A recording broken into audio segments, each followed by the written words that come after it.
விவசாயிகளுக்கு ஒரு பிரச்சனை என்றால், இந்த நாட்டின் உழவு குறைகளுக்கு ஒரு ஆபத்து என்றால் ஓங்கி குரல் கொடுக்கக்கூடிய ஒப்பற்ற தலைவர் அன்புமணி ராமதாஸ் அவர்கள் இதோ நடைபயணம் மேற்கொண்டு நம்முடைய செஞ்சிக்கோட்டையிலே வந்து கொண்டிருக்கிறார். அருமை பெரியோர்களே, பெருமைமிக்க தாய்மார்களே, தேசிய கிராமப்புற சுகாதார திட்டத்தை இந்தியாவுக்கே தந்திட்ட அன்புமணி ராமதாஸ் அவர்கள் நடைபயணம் மேற்கொண்டு செஞ்சிக்கோட்டையிலே வந்து கொண்டிருக்கிறார். அருமை பெரியோர்களே, தாய்மார்களே, ஒருவனை ஏமாற்ற வேண்டும் என்று சொன்னால் அவன் ஆசையை தூண்ட வேண்டும். அப்படி தமிழ்நாட்டு மக்களுடைய ஆசையை தூண்டி 4 ஆண்டுகளுக்கு முன்னால் வாக்குகளை பெற்று திமுக அரசு இந்த மக்களுக்கு வழங்க முடியாத ஒரு அரசாக இருக்கிறது. அருமை பெரியோர்களே, தாய்மார்களே, ஒரு 30 ஆண்டுகளுக்கு முன்னால் தமிழ்நாட்டிலே சினிமா கொட்டகை என்கிற இருட்டு அரங்கங்களிலே வாழ்க்கையை தொலைத்துவிட்ட இளைஞர்கள் இன்றைக்கு மதுவாலும் போதை வஸ்துகளாலும் இன்றைக்கு தமிழ்நாட்டு இளைஞர்கள் தள்ளாடிக் கொண்டிருக்கிறார்கள். இந்த நாட்டினுடைய சொத்தை இந்த இளைஞர்கள் நல்வழிப்படுத்த வேண்டும் என்று நினைக்கிறேன். பாட்டாளி மக்கள் கட்சியுடைய ஒரே உன்னத தலைவர், ஒப்பற்ற தலைவர், பசுமை நாயகர் மருத்துவர் அன்புமணி ராமதாஸ் அவர்கள் இது வாழ்வின் வழியிலிருந்து சருகுகளாய் உதிர்ந்தன புறமே பார்ப்பார். பாராட்டின் குடியிலிருந்து விதைகளாய் சிந்தராமை என்கிற உயிரிய தத்துவத்தோடு நடவடிக்கை கொண்டு வந்திருக்கிறார். இந்த நாட்டில் இருக்கிற மக்களுக்கு எங்கே பிரச்சனை ஏற்பட்டாலும் அங்கே ஓடி சென்று குரல் கொடுக்கிற ஒப்பற்ற தலைவர் அன்புமணி ராமதாஸ் அவர்கள் உலகின் மிகச்சிறந்த 4 விருதுகளை பெற்ற அன்புமணி ராமதாஸ் அவர்கள் இதோ மக்கள் மன்றத்திலே மக்கள் வெள்ளத்திலே நடந்து வந்து கொண்டிருக்கிறார். திராவிட முன்னேற்ற கழகம் மக்களை ஏமாற்றி, மக்களுடைய ஆசைகளை தூண்டி, மக்களை ஏமாற்றிய இந்த திராவிட மாடலை திராவிட முன்னேற்ற கழக ஆட்சியை அகற்றுவதற்காக குமரி பூண்டியிலே இருந்து 100 நாள் குமரி வரை நடைபயணம் மேற்கொண்டிருக்கக்கூடிய நம்முடைய பாட்டாளி மக்கள் கட்சியினுடைய ஒப்பற்ற தலைவர் அன்புமணி ராமதாஸ் அவர்கள் இதோ வந்து கொண்டிருக்கிறார். அனைவருக்கும் வளர்ச்சி, அனைவருக்கும் உரிமை என்கிற ஒப்பற்ற தத்துவத்தை கொண்டிருக்கிற ஒரே ஒரு தலைவர் அன்புமணி ராமதாஸ் அவர்கள் வந்து கொண்டிருக்கிறார். அருமை பெரியோர்களே, தாய்மார்களே, இந்தியாவிலே பொது இடங்களிலே புகைப்பிடிக்க தடை சட்டம் கொண்டு வந்த அன்புமணி ராமதாஸ் அவர்கள், போலியோ இல்லாத இந்தியாவை உருவாக்கிய அன்புமணி ராமதாஸ் அவர்கள் இதோ வந்து கொண்டிருக்கிறார். இந்தியாவிலே தாய் சேய் இறப்பு விகிதத்தை குறைத்த அன்புமணி ராமதாஸ், தேசிய கிராமப்புற சுகாதார திட்டத்தை கொண்டு வந்த அன்புமணி ராமதாஸ் அவர்கள் 108 ஆம்புலன்ஸ் திட்டத்தை இந்தியாவுக்கே கொண்டு வந்து லட்சோபலட்சம் உயிர்களை காத்திட்ட அன்புமணி ராமதாஸ் அவர்கள் இதோ வந்து கொண்டிருக்கிறார். தமிழ்நாட்டு இளைஞர்களை நல்வழிப்படுத்த வேண்டும். போதைக்கும் மதுவுக்கும் அடிமையாகி வன்முறையான வாழ்க்கையை தமிழ்நாட்டிலே நிலவிக் கொண்டிருக்கிறது. இந்த தமிழ்நாடு அமைதி பூங்காக இருக்க வேண்டும். தாய்மார்களுடைய கண்ணீரை படைக்க வேண்டும். ஏழைகளுடைய சிரிப்பினை இறைவனை காண்போம் என்றார். ஆனால் ஏழைகள் வயிறைந்து போய் கொண்டிருக்கிற ஒரு திராவிட மாடல் ஆட்சியை அகற்றுவதற்காக திமுக மக்களை ஏமாற்றி 4 ஆண்டுகளுக்கு முன்னால் சரியான வாக்குறுதிகளை கொடுத்து மக்களை ஏமாற்றிக் கொண்டிருக்கிற திராவிட முன்னேற்ற கழகத்தை அச்சுறுத்துவதற்காக நடவடிக்கை மேற்கொண்டு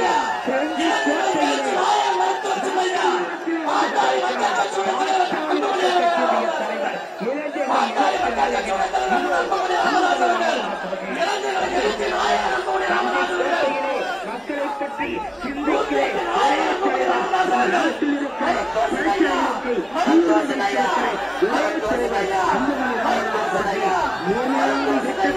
கையெழுத்து கடிகாரம் போல அன்புமணி ராமதாஸ் அவர்கள் இதோ 108 திட்டத்தை இந்தியாவுக்கு கொண்டிருந்து லட்சோபலட்சங்களை காத்திட்ட அன்புமணி ராமதாஸ் உலக குடிகளின் தலைவர் அன்புமணி ராமதாஸ் அவர்கள் வருகை கொண்டிருக்கிறார்.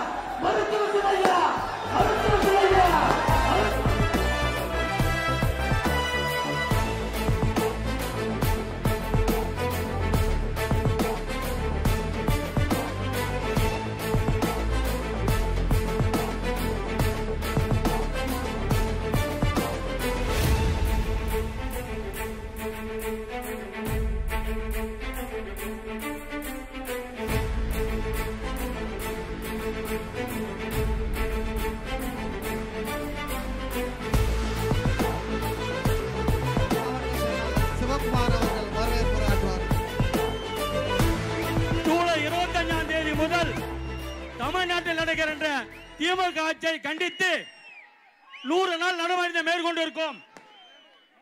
இந்தியாவின் ஒட்டுமொத்த சுகாதாரத்துறையின் சாதனை மன்னர் 108 நாயகர் கிராம ஏழை சுப்பனு கிடைக்கிற வைத்தியத்தை ஜனாதிபதிக்கு கிடைக்க செய்த ஒரே சாதனை அமைச்சர் பாட்டாள் மக்கள் கட்சி தலைவர். வருங்காலம் 2026 யாரு முதல்வராக ஆக்க வேண்டும் என்று தீர்மானிக்கூடிய மருத்துவர் அண்ணன் அன்புமணி ராமதாஸ் அவர்களே, கொடி கொஞ்சம் இறங்கி தம்பி தம்பி கொடி இறங்க. பின்னாடி தெரியல கொடி கொடி இருக்கு கொடி இருக்குப்பா தம்பி, கொடி இருக்கு எல்லாம் கொடி இருக்கு மேல லைன் போய் எல்லாம் கொடி தம்பி, அது பெரிய கொடி இருக்கு தம்பி, அது பெரிய கொடி இருக்கு. பெரிய கொடி இருக்குப்பா தம்பி, இருக்கு பின்னாடி தெரியல பாரு எல்லாம் இருக்கு கொஞ்சம் இறங்குப்பா. பின்னாடி தெரியல பாரு கொஞ்சம் இறக்கு கொஞ்சம் பின்னாடி எல்லா கொடியுமே இறக்குங்க. பின்னால தாய்மார்கள் இளைஞர் எல்லாம் வந்துருக்காங்க பாரு, இறங்குங்க கொஞ்சம் கொஞ்சம் இறக்குங்க. எப்பா சொல்ற பச்சுக்கா ராஜா இறக்குங்கடா தம்பி, கொடிக்கடை இருக்கும்பா பின்னாடி பாரு. 100 நாள் நடைபயணத்தின் தலைவர் இன்று நடைபெறுகின்ற திமுக ஆட்சியை அகற்றுவேன் என்று உறுதியேற்று இந்த நிகழ்ச்சியில் நடந்து கொண்டிருக்கும் 100 நாள் நடைபயணத்தின் செஞ்சி சட்டமன்ற தொகுதியில் வல்ல ஒன்றியத்தின் சார்பாக நடைபெறுகின்ற நடைபயணத்தின் இங்கே கலந்து கொண்டு பேச இருக்கிற பொதுச் செயலாளர் அண்ணன் வடிவேல் ராவன் அவர்களே, தலைமை நிலை செயலாளர் அண்ணன் செல்வகுமார் அவர்களே, முன்னாள் நாடாளுமன்ற உறுப்பினர் அண்ணன் முனைவர் கோ தர்ராஜ் அவர்களே, செஞ்சி முன்னாள் சட்டமன்ற உறுப்பினரும் மாவட்ட செயலாளரான அருமை சகோதரர் கணேஷ்குமார் அவர்களே, மாநில துணைத் தலைவர் அண்ணன் மணிமாறன் அவர்களே, மாநில இளைஞரணி துணைச் செயலாளர் தம்பி ஜெயக்குமார் அவர்களே, மாநில இளைஞரணி துணைச் செயலாளர் அருள்மொழி தேவன் அவர்களே, மாநில இளைஞரணி துணைத் தலைவர் பிரேம்குமார் அவர்களே, இங்கே கலந்து கொண்டிருக்கும் மாநில செயற்குழு உறுப்பினர் பூங்காவனம் கவுண்டர் அவர்களே, போர்டில் இறங்க கொஞ்சம் இறங்க, செஞ்சி ஒன்றிய செயலாளர் அருமை தம்பி திருமலை அவர்களே, அசோக் சக்கரவர்த்தி அவர்களே, ஆப்செட் முருகன் அவர்களே, மும்மூர்த்தி அவர்களே, மேல்மலையூர் ஒன்றிய செயலாளர் கண்ணன் அவர்களே, சேட்டு அவர்களே, முன்னாள் சேர்மன் அன்பழகன் அவர்களே,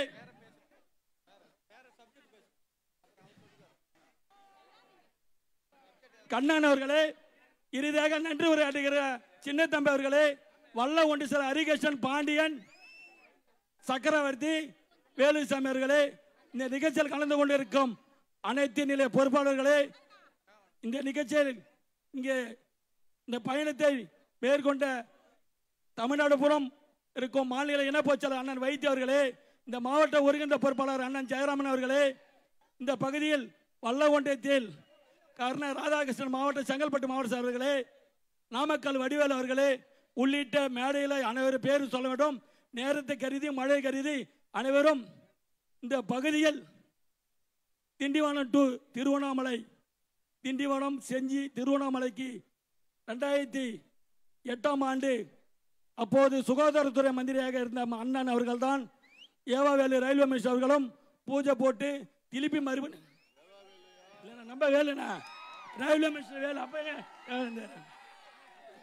இது ஏவா வேலுக்கும் அதுக்கும் சம்பந்தமே கிடையாது.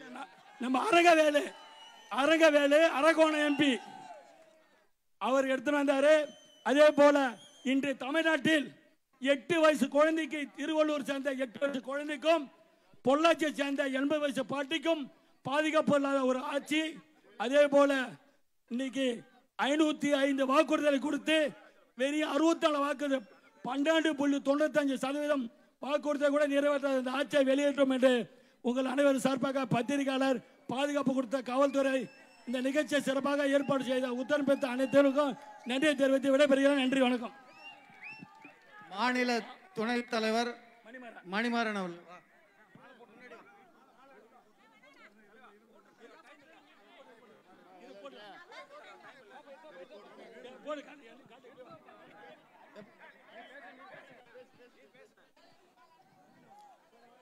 பாட்டாளி மக்கள் கட்சியுடைய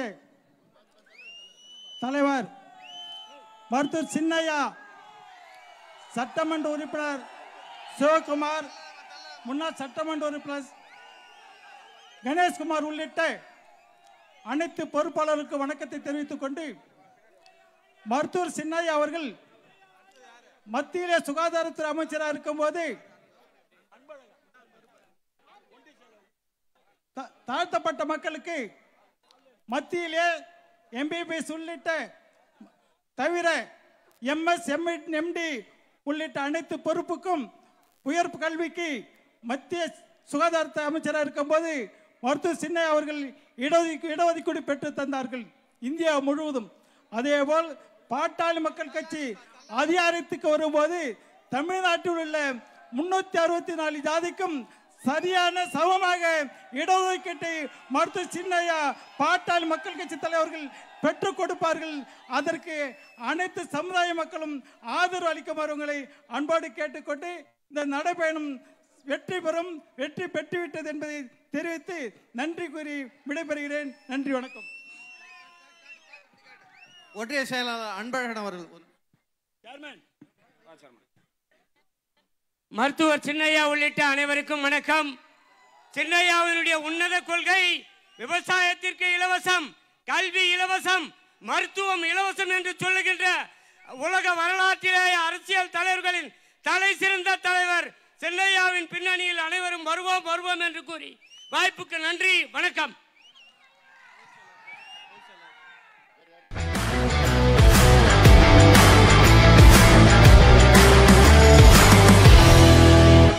முன்னாள் சட்டமன்ற உறுப்பினர் மரியாதைக்குரிய கணேஷ்குமார் அவர்கள். பெருமை வாய்ந்த வரலாற்று சிறப்புமிக்க இந்த செஞ்சி தொகுதியில் உரிமையை மீட்க தலைமுறையை காக்க என்ற உன்னத கோஷத்தோடு நம்மையெல்லாம் வழிநடத்தும் இந்த மண்ணின் மைந்தர் நம்முடைய எதிர்காலம் மருத்துவர் அன்புமணி ராமதாஸ் அவர்களுடைய தலைமையில் இங்கே ஆர்ப்பரிக்கும் இந்த பட்டாளம் மீண்டும் ஒரு முறை இந்த செஞ்சி கோட்டை பாட்டாளி மக்கள் கட்சியின் வசம் வரும் என்பதை நீங்கள் உறுதியேற்று, ஏன்னா சாதாரணமான தலைவர் இல்ல நம்ம தலைவர், எப்ப அவர் அதிகாரத்தில் இருந்தாலும் முதல்ல செய்யற தொகுதி எந்த தொகுதி? செஞ்சி தொகுதிக்குத்தான். சோகுப்பத்தில் பள்ளிக்கூடம் கட்டி கொடுத்திருக்கிறாரு. எல்லாம் எம்எல்ஏ இருந்த போது இல்ல, நம்ம இங்க ஜெயிக்க வச்ச போது இல்ல, நம்ம போன தேர்தலில் இங்க வெற்றியை விட்டுட்டோம்.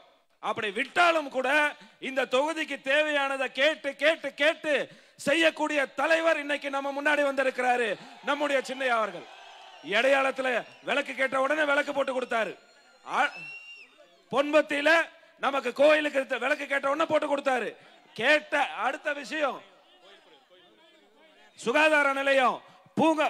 பொன்பத்தியில நமக்கு தேவையான விஷயங்கள், மலைன்னு ஒரு பிளாக்ல கோயிலுக்கு கழிவறை யாரும் பண்ணி கொடுத்துருக்க மாட்டாங்க. எங்க இருந்து வர மக்கள்லாம் நீங்க உள்ள போகும்போது பாத்தீங்கன்னா யார் யாரோ ஆண்டாங்க. உங்களை என்ன நினைச்சாங்க? 100 ரூபா கொடுத்தா 100 ரூபா கொடுத்தா வாங்குற விலை பேசுற ஆளாக நினைச்சு இன்னைக்கும் அதிகார போதையில வந்தவன உங்களுக்கு செஞ்சிருக்காங்களா? இந்த மக்களுக்கு செஞ்சிருக்காங்களா? யோசிக்கணுமா யோசிக்க வேணாமா? வழியில பார்த்தா 100 ரூபா கொடுப்பாங்க, அதானே? நம்ம என்ன காசுக்கு அடிமை போற கூட்டமா நம்ம கூட்டம்? காசுக்கு அடிமை போற கூட்டமா நம்ம கூட்டம்? மீட்டெடுக்க வேண்டும் என்று சொன்னால் மருத்துவர் அன்புமணி ராமதாஸை தவிர இன்னொரு தலைவர் நமக்கு கிடைக்க மாட்டார். அவர் கரத்தை வலுப்படுத்துவோம். மீண்டும் செஞ்சி தொகுதியை சின்னையாவின் கையில் ஒப்படைப்போம் என்று இந்த நேரத்தில் கேட்டுக்கொண்டு வாய்ப்புக்கு நன்றி கூறுகிறேன். நன்றி.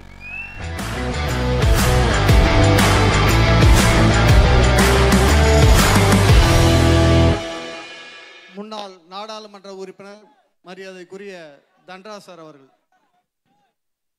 நேரமில்லை, சுருக்கமாக சொல்கின்றேன். இன்றைக்கு உங்களை எல்லாம் பார்க்கும் பொழுது என்ன தோன்றுகிறது என்று சொன்னால், காலையிலே நம்முடைய சின்னையா அவர்கள் இங்க இருக்கிற செஞ்சி கோட்டைக்கு போனார். நம்ம பிடிக்க வேண்டியது எந்த கோட்டை? செயின்ட் ஜார்ஜ் கோட்டை. அதனால இங்க வந்து உங்களை எல்லாம் சந்தித்து உரையாற்ற இருக்கின்ற நம்முடைய சின்னையா அவர்களுக்கு என்னுடைய வணக்கத்தை தெரிவித்துக் கொண்டு, இந்த நிகழ்ச்சி ஏற்பாடு செய்த அனைவருக்கும் என்னுடைய வணக்கம், இந்த பகுதி மக்களுக்கும் என்னுடைய அன்பான வணக்கத்தை தெரிவித்துக் கொள்கின்றேன். இந்த பயணம் 100 நாள் பயணம். அதில் இங்கே செஞ்சியில் வந்தது ரொம்ப ரொம்ப முக்கியமானது. ஏன்னா கோட்டையில் இருக்கிறவங்கள காலி செய்யறதுக்கு, இப்போ கோட்டையில் இருக்கிறவங்கள வெளியேற்றணும். அதுக்காக சின்னையா அன்னைக்கு செஞ்சி கோட்டைக்கு போய் வந்திருக்காங்க. எல்லாம் நல்லா கவனிங்க. இங்கே வந்திருக்கக்கூடிய இளைஞர்கள் உங்கள் கையில் சின்னையா சொல்கிற அத்தனை பேச்சுக்களும் உங்கள் கையில் இருக்கணும்.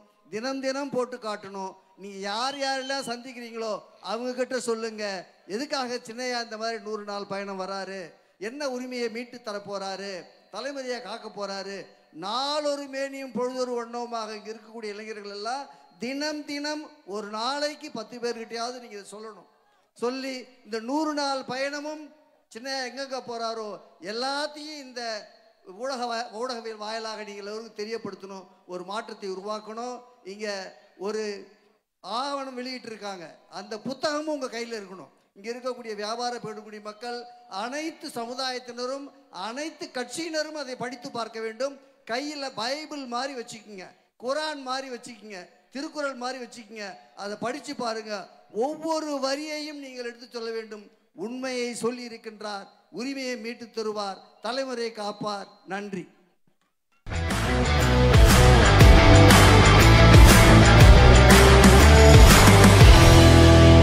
வேதனையான நிலைமையை தலைவர் அவர்களுக்கு விளக்க வருகிறார் ஜெயலட்சுமி வெங்கடேசன் அவர்கள். இங்கு வருகை புந்திருக்கும் ஐயா அவர்களை மிகவும் வருக வருக என வரவேற்கிறேன். இங்க இவ்வளோ பேர் நீங்க வந்திருக்கீங்க, இதை பார்க்கும்போது ரொம்ப மகிழ்ச்சியா இருக்கு. அதுவும் தாய்மார்கள் வந்திருக்கீங்க. ஆனா உங்க மனசுக்குள்ள இருக்க வேதனை நிறைய பேர் இருக்கும். ஏன்னா அவங்க பசங்க ரொம்ப கெட்டு சீரழிஞ்சு போய் நிறைய வீட்டுல அவஸ்தைப்பட்டிருப்பீங்க. அதுக்கு காரணம் எது? நல்லா படிச்சிருப்பாங்க, ஆனா அதுக்கேற்ற வேலை இல்லை. அதுக்கப்புறம் விவசாயமாவது பண்ணலாம்னு நினைச்சிருப்பாங்க, அங்கேயும் அவங்களுக்கு எதுவும் பண்ண முடியல. ஏன்னா நஷ்டம் நஷ்டம் நஷ்டம்.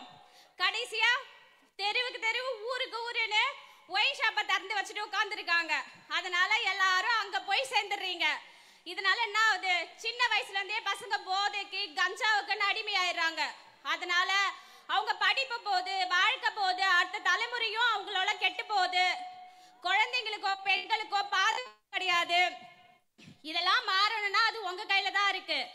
ஆட்சி இருந்தா மட்டும்தான் நம்மளால எதுவுமே சாதிக்க முடியும். ஆட்சி இல்லாம வெறும் போராட்டம் பண்ணா மட்டும் நம்ம கையில எதுவும் வராது. அதுக்கு நீங்க தான் உறுதுணையா இருக்கணும். ஆட்சி நம்ம வர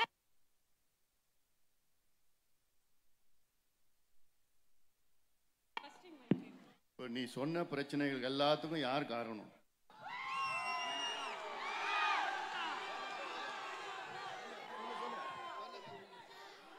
படி படி படி சொல்றத விட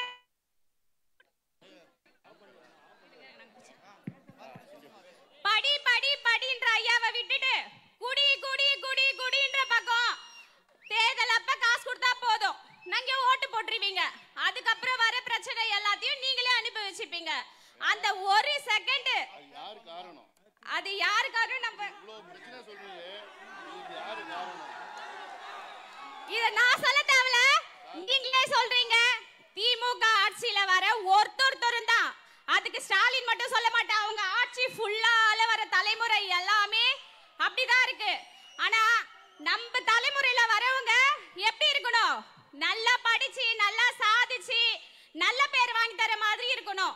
நம்ம இனத்தை பேரை காப்பாத்தணும். அதுக்கு ஐயா சொல்ற மாதிரி படி படி நல்லா படிச்சு நம்ம ஆட்சியை நீங்க தான் தக்க வைக்கணும். வருங்கால முதலமைச்சரை அன்புமணி ஐயா வாக்கணும்னு கேட்டு வேண்டி விடைபெறுகிறேன். நன்றி, வணக்கம்.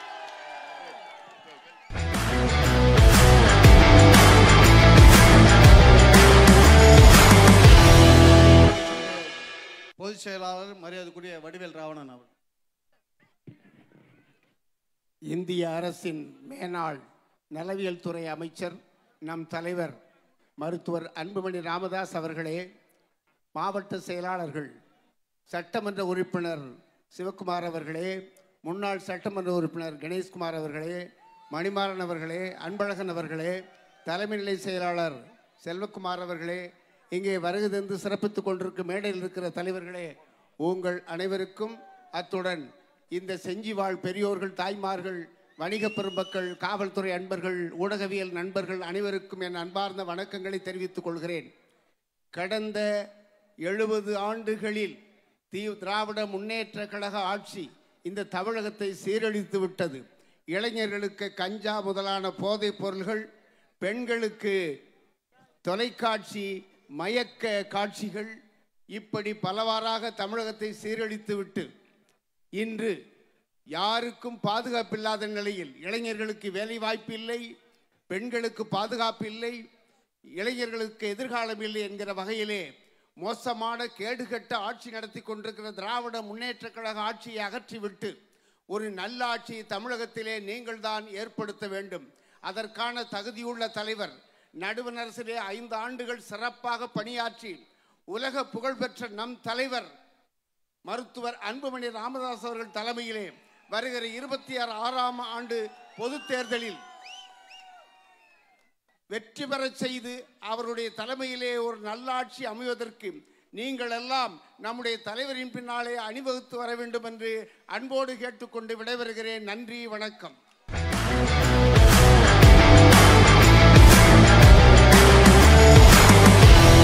கோடிக்கணக்கான உசுர்களை காவந்து பண்ணி வந்திருக்கிற 108 இந்தியா முழுக்க விட்ட தலைவர், தாய் தந்தைக்கு பிறகு சோறு போடுகிற விவசாயி தான் என்னுடைய கடவுள் என்று சொன்ன ஒரே தலைவர், பாட்டாளி மக்கள் கட்சியுடைய தலைவர், நமது அன்பு தலைவர் அன்புமணி ராமதாஸ் அவர்கள் சிறப்புரை ஆற்றுகிறார்கள்.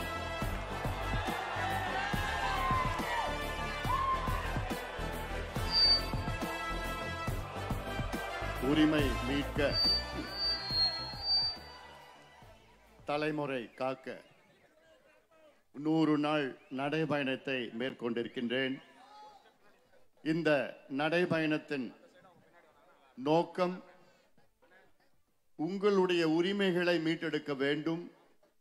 குறிப்பாக பெண்களுடைய உரிமைகள், இளைஞர்கள், படித்த பட்டதாரிகள், ஆசிரியர் பெருமக்கள், அரசு ஊழியர்கள், நெசவாளர்கள், மீனவர்கள், விவசாயிகள், தொழிலாளர்கள் போன்ற அனைத்து தரப்பு மக்களுடைய உரிமைகளை மீட்டெடுக்க வேண்டும் என்ற நோக்கத்திலே தான் இந்த நடைபயணத்தை நான் மேற்கொண்டிருக்கின்றேன். 100 நாள் நடைபயணம்.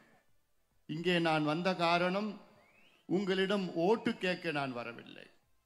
உங்கள் உரிமைகள் என்னவென்று உங்களுக்கு தெளிவுபடுத்தி நீங்கள் எல்லோரும் ஒன்று சேர்ந்து தட்டி கேட்டு போராடினால்தான் உங்களுக்கு உங்கள் உரிமைகள் கிடைக்கும். அந்த நோக்கத்திற்காகத்தான் இங்கே செஞ்சி நகரிலே மிக சிறப்பாக நடைபெற்று கொண்டிருக்கின்ற என்னுடைய நடைபயண விழிப்புணர்வு நிகழ்ச்சியை மிக சிறப்பாக நடத்தி கொண்டிருக்கின்ற மாவட்ட செயலாளர், மயிலம் சட்டமன்ற உறுப்பினர் அருமை தம்பி சிவகுமார் அவர்கள், பாட்டாளி மக்கள் கட்சியின் பொதுச் செயலாளர் மரியாதைக்குரிய திரு வடிவேல் ராவணன் அவர்கள், தலைமை நிலை செயலாளர் மரியாதைக்குரிய திரு செல்வகுமார் அவர்கள், முன்னாள் நாடாளுமன்ற உறுப்பினர் முனைவர் தனராஜ் அவர்கள், முன்னாள் இந்த தொகுதியின் சட்டமன்ற உறுப்பினர் மாவட்ட செயலாளர் அருமை தம்பி கணேஷ்குமார் அவர்கள், டிஎம்டி திருமாவளவன் அவர்கள், வடிவேலன் அவர்கள், காயார் ஏழுமலை அவர்கள், ஜெயலட்சுமி வெங்கடேசன் அவர்கள், செல்வராஜ் அவர்கள்,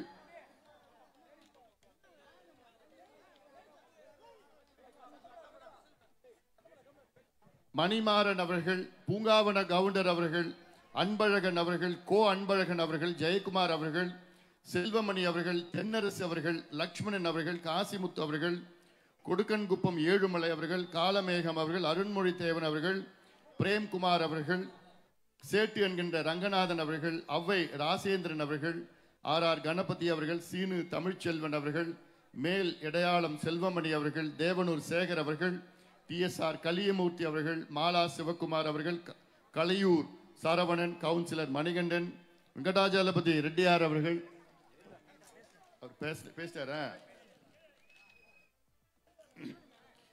ஆப்செட் முருகன், அசோக சக்கரவர்த்தி, மும்மூர்த்தி, திருமலை, கண்ணன், சேட்டு, நீலகண்டன், கருணாகரன், பாட்டாளி குமார், லக்ஷ்மணன், சுரேஷ், சிலம்பரசன் என்கின்ற வாலிபன், ஜீவா, ரங்கசாமி, முனியன், சத்யராஜ், அருள், மயிலம் தொகுதி வேலுச்சாமி, சக்கரவர்த்தி, ஹரிகிருஷ்ணன், பாண்டியன், சண்முகம், சரவணன், உதயகுமார், கன்னியப்பன், நாகசாமி, தம்பிதுரை, இளவழுதி, பாபு, செஞ்சி பேரூர் செயலாளர் சின்னத்தம்பி உள்ளிட்ட மல்லிகா அவர்கள், கஸ்தூரி அவர்கள், மாலா அவர்கள் மற்றும் மேடையில் இருக்கின்ற அனைத்து நிலை நிர்வாகிகளுக்கும் இங்கே என்னை பாசத்தோடு எழுச்சியோடு உணர்வோடு நம்பிக்கையோடு வரவேற்ற என் தம்பிகளே, என் தங்கைகளே, என் சகோதரிகள், அண்ணன்மார்கள், தாய்மார்கள், பெரியோர்கள், வியாபார பெருமக்கள், விவசாய பெருமக்கள், ஊடக நண்பர்கள், காவல்துறை நண்பர்களே, என் உயிரினும் மேலான அன்பு பாட்டாளி சொந்தங்களே, உங்கள் அனைவருக்கும் இந்த அன்புமணி ராமதாஸின் பணிவான வணக்கங்கள். உங்களை இன்று சந்திப்பதில் மிக்க மகிழ்ச்சி. என்னம்மா நல்லா இருக்கீங்களாம்மா? நல்லா இருக்கீங்களா தம்பிங்களா? நல்லா இருக்கீங்களா? இப்போ நான் உங்களை கேட்கிறேன், நல்லா இருக்கீங்களா? அது வேற. முதலமைச்சர் ஸ்டாலின் அவர்கள் உங்களை கேட்கிற நல்லா இருக்கிறது அது வேற. நான் உங்களை கேட்கிற நல்லா இருக்கீங்களா அது பாசத்தால, உணர்வால, ரத்த பாசத்தால, உரிமையோடு நான் உங்ககிட்ட கேட்கிறேன், நல்லா இருக்கீங்களா தம்பிங்களா தங்கைகளா? முதலமைச்சர் ஸ்டாலின் அவர்கள் உங்ககிட்ட நீங்க நல்லா இருக்கீங்களாமான்னு கேட்டாருன்னா நீங்க என்ன பதில் சொல்லுவீங்க? நல்லாவே இல்லை, மோசமா இருக்கு தமிழ்நாடு, நாங்க கோபமா இருக்கிறோம், ஆத்திரமா இருக்கிறோம், கொந்தளிப்பா இருக்கிறோம். ஏன் தெரியுமா? என் புள்ள, என் பேர பிள்ளைங்க இன்னைக்கு ஒன்னால கொண்டு வந்த அந்த டாஸ்மாக் கடையில மதுவை குடிச்சு மதுவுக்கு அடிமை. நீ கொண்டு வந்த உனக்கு ஆட்சி செய்யறதுக்கு அதாவது திறமை இல்லாத காரணத்தால் தான் நீங்க தெருவுக்கு கஞ்சா வைத்துக்கிட்டு போதை மாத்திரையில எங்க வீட்டு பிள்ளைங்கள்லாம் இன்னைக்கு கஞ்சா போதை மாத்திரையும் பயன்படுத்திட்டு இருக்கிறாங்கன்னு நீங்க ஒவ்வொருவரும் ஸ்டாலின் முதலமைச்சர் விட்டு நீங்க சொல்லணும், காமிக்கணும், உங்க உணர்வை வெளிப்படுத்தணும். இதுதான் முக்கியமானது. இந்த விழுப்புரம் மாவட்டத்தும் இது என்னுடைய மாவட்டம் கூட. இதுக்கு முன்பு திண்டிவனத்தில் முடிச்சுட்டு இப்போ நான் செஞ்சிக்கு வந்திருக்கிறேன். நானே நீ காலையில் செஞ்சி கோட்டையை போய் பார்த்தோன்னே எனக்கு அப்படியே பிரமிப்பு. நான் பள்ளிக்கூடம் படிக்கிறப்ப பல முறை நான் பார்த்துருக்கிறேன். நான் மேலே வரைக்கும் ஏறி இருக்கிறேன். நாங்கள் மேலே போனால் ஒரு சுனை இருக்கும். அப்போலாம் அந்த சுனையில் அப்படியே மொண்டு குடிக்கலாம், தண்ணி குடிக்கலாம். இன்னைக்கு குப்பையும் இருக்குது. இந்த செஞ்சி கோட்டைக்கு வரலாறு கிட்டத்தட்ட 1200 ஆண்டுகள். 1200 ஆண்டுகளுக்கு முன்பு இந்த செஞ்சி கோட்டையை யாரு கட்டினா? யாருடா? உன்னுடைய பாட்டம் பூட்டம் முன்னோடி காடவராயன் செஞ்சி கோட்டையை கட்டினது. அதுக்கு பிறகுதான் எத்தனையோ பேர் வந்தாங்க. அதுக்கு பிறகு மராத்தியர்கள் வந்தார்கள், நாயக்கர்கள் வந்தார்கள், அப்புறம் சிங்கு வந்தாங்க, ராஜபுத் வந்தாங்க, அப்புறம் முகலாய வந்தார்கள், அப்புறம் பிரிட்டிஷ்காரன் வந்தான், அப்புறம் பிரெஞ்சுக்காரன் வந்தான். இப்போ எந்த கட்டுப்பாட்டிலையும் இல்லை. ஆனா அவ்வளவு மோசமா இருக்கு. இந்த தொகுதியில் ஒரு அமைச்சர் வேற. அதாவது ஒரு அமைச்சர்னா எப்படி செஞ்சிருக்கணும், இந்த தொகுதி எப்படி வச்சிருக்கணும்? இந்த தொகுதி நல்லா இருக்குதா? மோசமா நாசமா போயிடுச்சு. எனக்கு ஒன்னே ஒண்ணுதான், இந்த வருகின்ற தேர்தலில் திமுக இந்த தொகுதியில டெபாசிட் வாங்கக்கூடாது, டெபாசிட்டை இழக்கணும். செய்வீங்களா? சும்மா நடக்கும், ஒண்ணுமே இல்லை. ஒரு அமைச்சர் எப்படி செய்யலாம் அந்த தொகுதிகளை? இங்க சிவகுமார் சொன்னார், 2008 நான் தான் அப்போ சுகாதாரத்துறை அமைச்சரா இங்க அப்போ நம்முடைய அரங்கவேலு ரயில்வே துறை அமைச்சர் இங்க இருந்து இங்கதான் திட்டத்தை தொடங்கினேன். திண்டிவனம், செஞ்சி, திருவண்ணாமலை, நகரி ரயில்வே திட்டம். இன்னைக்கு அந்த திட்டத்தில் மத்திய அரசு ஆண்டுதோறும் 100 கோடி ஒதுக்கீடு செய்யறாங்க. ஆனா இங்கே தமிழ்நாட்டில் அது நிலத்தை கையகப்படுத்தி கொடுக்க முடியல. இங்க ஒரு அமைச்சர், ஒண்ணுமே செய்யாத ஒரு அமைச்சர் இருக்கிறார். என்ன இவருக்கு என்னன்னா, இந்த கல்யாணம், காது குத்து, கர்மாதிக்கு வந்துட்டு ஒரு 100 ரூபாய் 1000 ரூபாய் மொழி எழுதிட்டு போவார். அவ்வளவுதான். அது போதுமா? சந்தோஷமாயிடுவீங்களா நீங்க? உங்க பிள்ளைங்களாம் படிக்க வேணாமா? படிச்சு வேலைக்கு போக வேணாமா? தொழிற்சாலை வரக்கூடாதா? சாக்கடையில தான் இருக்கணுமா? கொசு தொலையில் தான் இருக்கணுமா? குடிநீர் வசதி இல்லாம இருக்கணுமா? அதனால்தான் ஒரு மாற்றம் வரணும். அந்த மாற்றம் செஞ்சியில வரணும். சொன்னாரு பாரு நம்ம முனைவர் தண்டராஜ் அவர்கள், செஞ்சி கோட்டையிலிருந்து அடுத்து எங்க போவோம்? நம்ம செஞ்சாஜி கோட்டைக்கு போனோம். செஞ்சி கோட்டை இன்னைக்கு யுனெஸ்கோ புகழ் பெற்றது, யுனெஸ்கோ பட்டியல் வந்திருக்கிறது. ஆனால் அதில் என்ன ஒரு சின்ன சிக்கல் என்னன்னா, யுனெஸ்கோ பட்டியலில் வந்ததுக்கு அதுல மராத்தியர்கள் இந்தியாவிலே 12 கோட்டைகள் கட்டியிருக்கின்றார்கள். அந்த 11 கோட்டைகள் அதில் யுனெஸ்கோ பட்டியல் வந்திருக்கிறது. இது செஞ்சி கோட்டை மராத்தியர்கள் கட்டினார்கள் என்று 12வது கோட்டையாக வந்திருக்கிறது. இது தவறானது. இதுக்கெல்லாம் ஆதாரம் இன்னைக்கு காலையில் போய் எல்லாம் கண்டுபிடிச்சி எல்லாம் கல்வெட்டுல இருந்து எல்லாமே இருக்கு நம்ம கிட்ட. யார் கட்டினது? நம் முன்னோடி காடவராயன் சம்புவராயர் திருவண்ணாமலையில, இங்க காடவராயன் செஞ்சியில. அந்த காலத்துல இங்க நம் மன்னர்கள் ஆண்டார்கள், அவருடைய வாரிசுக்கு தான் நீங்க. ஆனா எந்த நிலையில இன்னைக்கு இருக்கிறோம்? ஆண்ட பரம்பரை இந்த மண்ணில அடிமையா, குடிக்கு அடிமையா, மதுவுக்கு அடிமையா, கஞ்சாவுக்கு அடிமையா. தேர்தல் நேரத்தில் மட்டும்தான் இந்த திமுக வெளியில வந்து நோட்டு கொடுப்பான், மற்ற நேரத்தில் கொள்ள அடிச்சுக்கிட்டு போயிட்டு இருப்பாங்க. இந்த நடைபயணத்தோட நோக்கமே திமுகவை அகற்ற வேண்டும், திமுக ஆட்சியை அகற்ற வேண்டும், ஸ்டாலின் அவருடைய ஆட்சியை அகற்ற வேண்டும், தமிழ்நாட்டில் ஆட்சி மாற்றம் வர வேண்டும். தமிழக மக்களே, நீங்கள் ஒன்று ஞாபகம் வச்சுக்கங்க, திமுகவுக்கு நீங்க தொடர்ந்து 3 முறை நீங்கள் வாக்களித்திருக்கிறீர்கள். 3 பெரிய தேர்தல்கள், உள்ளாட்சி விட்டுடுங்க. 2019 நாடாளுமன்ற தேர்தலில் திமுகவுக்கு நீங்கள் தமிழ்நாடு, பாண்டிச்சேரி உட்பட 40ற்கு 39 தொகுதிகள் திமுகவுக்கு வெற்றியை கொடுத்தீர்கள். 2021 சட்டமன்ற தேர்தலில் திமுகவை ஆட்சியில் அமர்த்தினீர்கள். 2024 நாடாளுமன்ற தேர்தலில் திமுகவுக்கு 40ற்கு 40 வெற்றியை கொடுத்தீர்கள். கடந்த 3 தேர்தல்களில் தொடர்ந்து திமுகவுக்கு வெற்றியை கொடுத்தீங்க. அவங்க உங்களுக்கு திருப்பி என்ன கொடுத்தாங்க? அல்வா கொடுத்தான், நாமத்தை போட்டான், சாராயத்தை கொடுத்தான், கஞ்சா தெருவா விற்க விட்டான், போதை ஊசி, போதை மாத்திரை உங்க பிள்ளைங்க பேர பிள்ளைகளை நாசப்படுத்திட்டான். இன்னும் ஒரு முறை அவங்க ஆட்சிக்கு வந்தாங்கன்னா உங்க பிள்ளைகளோ பேர பிள்ளைகளோ நீங்க மறந்துடணும். நான் ஒரு டாக்டரா நான் சொல்றேன். ஏன்னா சின்ன சின்ன பிள்ளைங்க இன்னைக்கு தமிழ்நாட்டில் 12, 13, 15, 16 வயசு எங்க பார்த்தாலும் கஞ்சா மட்டும் இல்ல, ஊசி போடுறான், மாத்திரை போடுறான், ஸ்டாம்ப் போடுறான், எண்ணெயை போடுறான், மூந்து பார்க்கறான், பவுடர் போடுறான். இதெல்லாம் இந்த பழக்கம்லாம் தமிழ்நாட்டில் இல்ல, இதுக்கு முன்பு இல்ல. அமெரிக்காவில் தான் மோசமா இருக்கும். ஆனா இங்க தமிழ்நாட்டில் அமெரிக்கா விட மோசமாயிடுச்சு. காரணம் ஒரே ஒரு நபர், முத்துவேல் கருணாநிதி ஸ்டாலின், மு.க. ஸ்டாலின் அவர்கள் தான் இதற்கு முழு காரணம், முழு பொறுப்பு எடுத்துக்கணும். அவர் தான் முதலமைச்சர். அவருக்கு கீழே தான் காவல்துறை இயங்கிட்டு வருது. காவல்துறை தெரியாம யாராவது கஞ்சா விற்க முடியுமா? ஒரு பொட்டலம் வைக்க முடியுமா? முடியாது. எங்க கிட்ட ஆட்சி விடுங்கயா.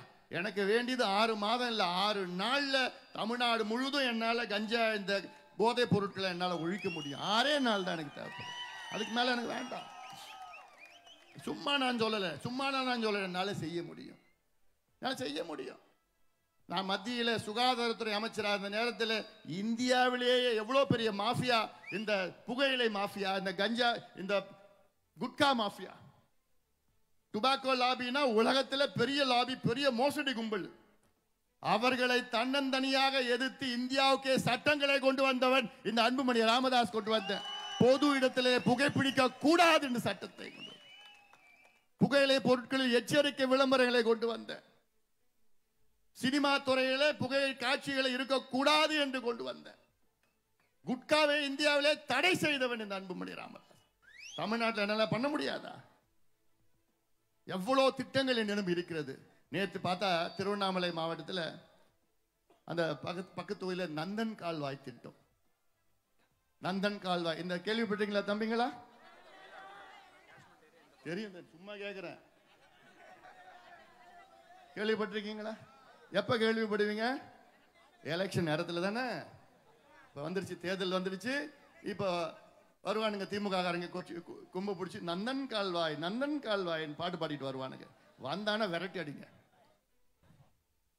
துப்பு கிடையாது அவங்களுக்குலாம். இது எதுக்கே ஒரு அமைச்சர் இந்த தொகுதியில் வேற? நந்தன் கால்வாய் திட்டம் என்னையா திட்டம்? அதுல இது எப்ப தெரியுமா இந்த நந்தன் கால்வாய் கோரிக்கை இருக்கு?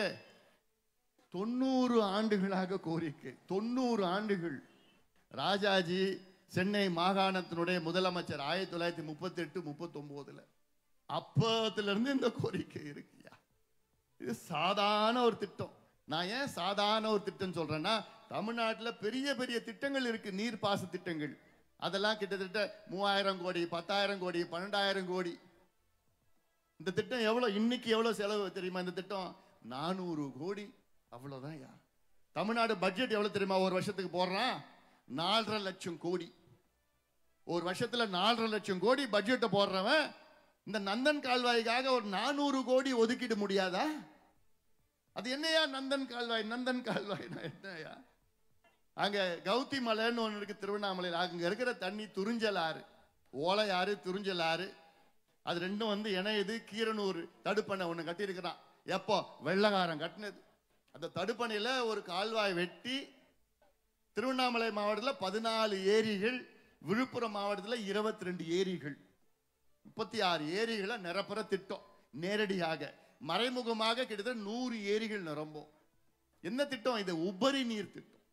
அதில் வர தண்ணியை உபரி நீர் இந்த பக்கம் திருப்பி விட்டு காவா மூலமா இந்த ஏரிகளை செஞ்சியில் அப்படி வருது, கீழ்பண்ணத்தூர் வருது, செஞ்சி வருது, அப்படியே போய் பனைமலை ஏரி போகுது. விக்கிரவாண்டியில பனைமலை ஏரின்னு பெரிய ஏரி, அந்த ஏரிக்கு போய் அங்கிருந்து போகுது. இந்த திட்டம் வீடூர் அணைக்கு போவோம், எங்கெங்கயோ போய் உசுடு ஏரிக்கு போகுது, பாண்டிச்சேரியில் விட்டா. இந்த திட்டம் இன்னும் கூடுதல தண்ணி எப்படி கொண்டு வரலாம்? தென்பண்ணை ஆறு இந்த திட்டத்தில் இணைக்கணும். தென்பண்ணை ஆத்துல ஒரு வருஷத்துல 30 டிஎம்சி 40 டிஎம்சி தண்ணி கடல்ல வீணா போகுது. இப்ப சமீபத்தில் வெள்ளம் வந்தது பாத்தீங்களாமா? அவ்வளோ வெள்ளம் அப்படியே அடிச்சுன்னு போச்சு. எவ்வளோ பேர் செத்தாங்களே. சாத்தனூர் டேம் ராத்திரில திறந்து விட்டானுங்களே, ஏன் போயிருக்கா? அதுல எவ்வளவு தண்ணி போயிடுச்சு? 40 டிஎம்சி 50 டிஎம்சி. இந்த திட்டம் நிறைவேறினா திருவண்ணாமலை மாவட்டம், விழுப்புரம் மாவட்டம், செங்கல்பட்டு மாவட்டம், காஞ்சிபுரம் மாவட்டம், இந்த 4 மாவட்டத்தை சேர்ந்த 80 லட்சம் மக்கள் பயன்பெறுவார்கள். இந்த நந்தன் கால்வாய் மட்டும் கிடையாது, சாத்தனூர்ல இருந்து 22 கிலோமீட்டர் அங்கே கால்வா மூலமாக தென்பெண்ணையில் உள்ள தண்ணியை செய்யாறுல விட்டுட்டு செய்யாறுல இருந்து பாலாத்துல இணைச்சா அங்க 2 மாவட்டம், இங்க 2 மாவட்டம், 80 லட்சம் பேர் பயன்படுகின்ற திட்டத்தை. இது என்னன்னு கூட ஸ்டாலின் அவர்களுக்கு தெரியாது. ஆனா தேர்தல் வந்துருச்சுன்னா உடனே நந்தன் கால்வாய், நந்தன் கால்வாய், நந்தன் கால்வாய். படுவாவீங்களா? எனக்கு வேற என்ன வார்த்தை சொல்றது தெரியல. நான் டீசெண்டா சொல்றேன். எவ்வளோயா இந்த விவசாயிகள் என்னையா பாவம் பண்ணாங்கயா?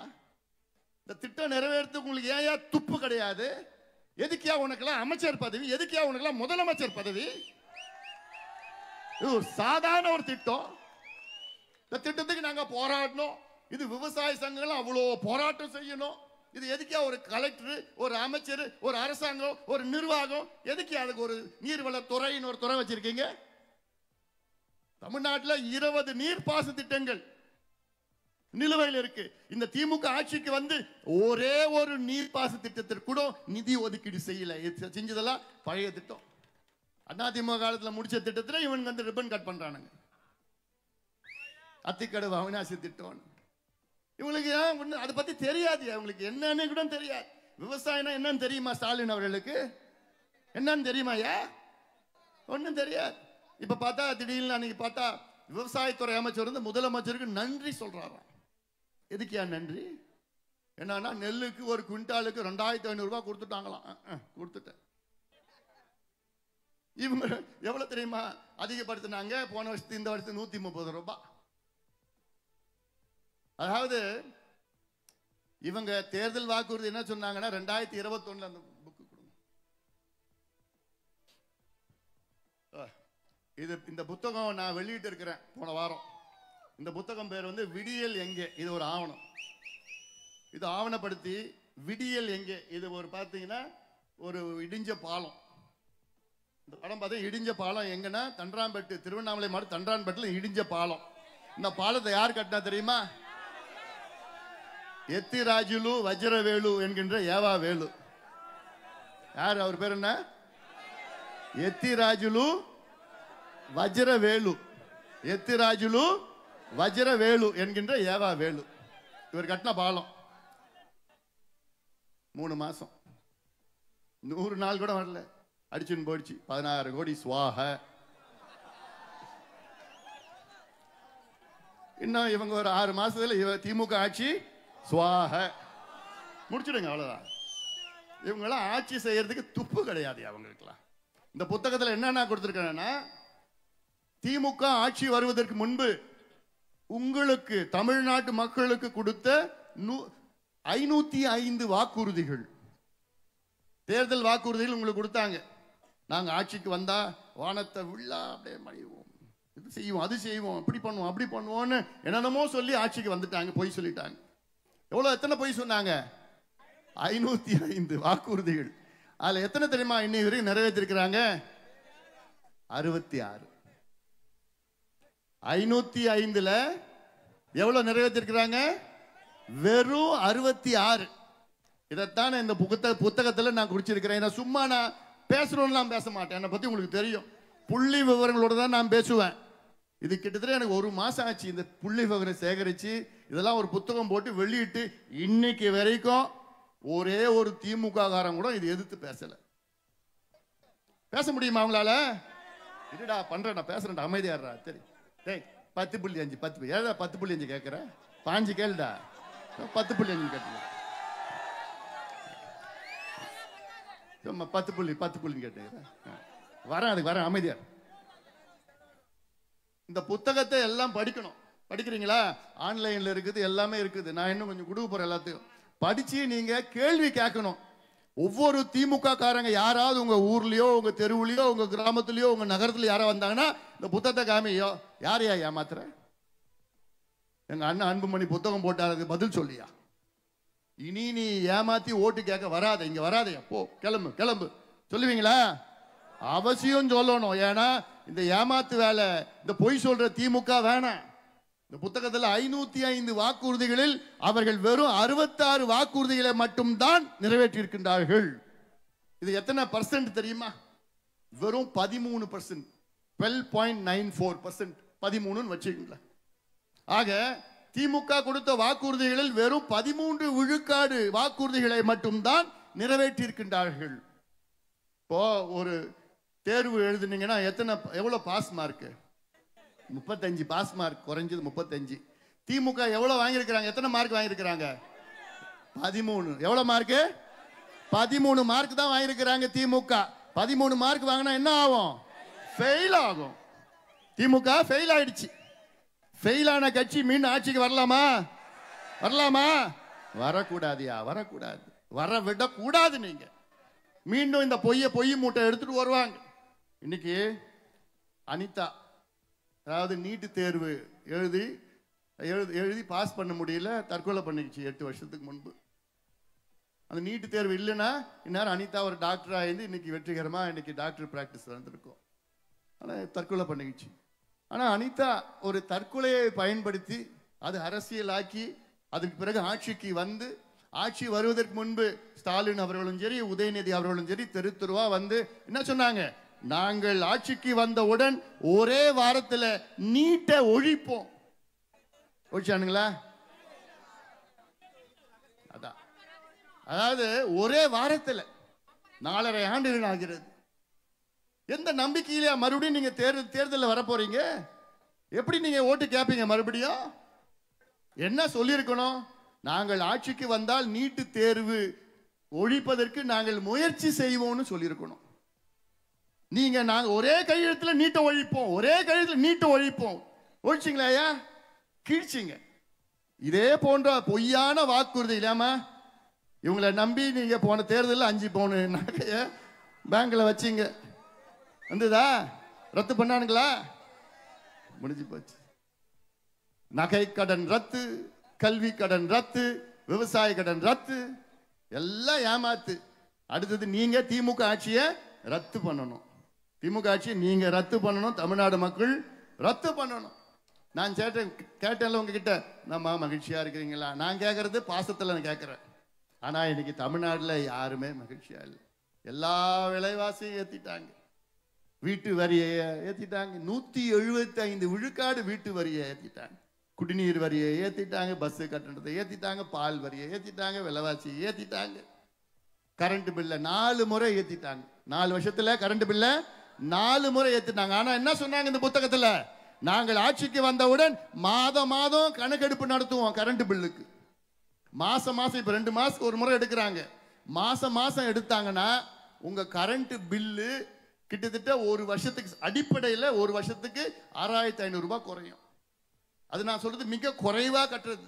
அதிகமா கட்டிங்கன்னா, அதாவது 36 விழுக்காடுல இருந்து 50 விழுக்காடு வரைக்கும் குறையும். 36% இருந்து 50% வரைக்கும் கரண்ட் பில்.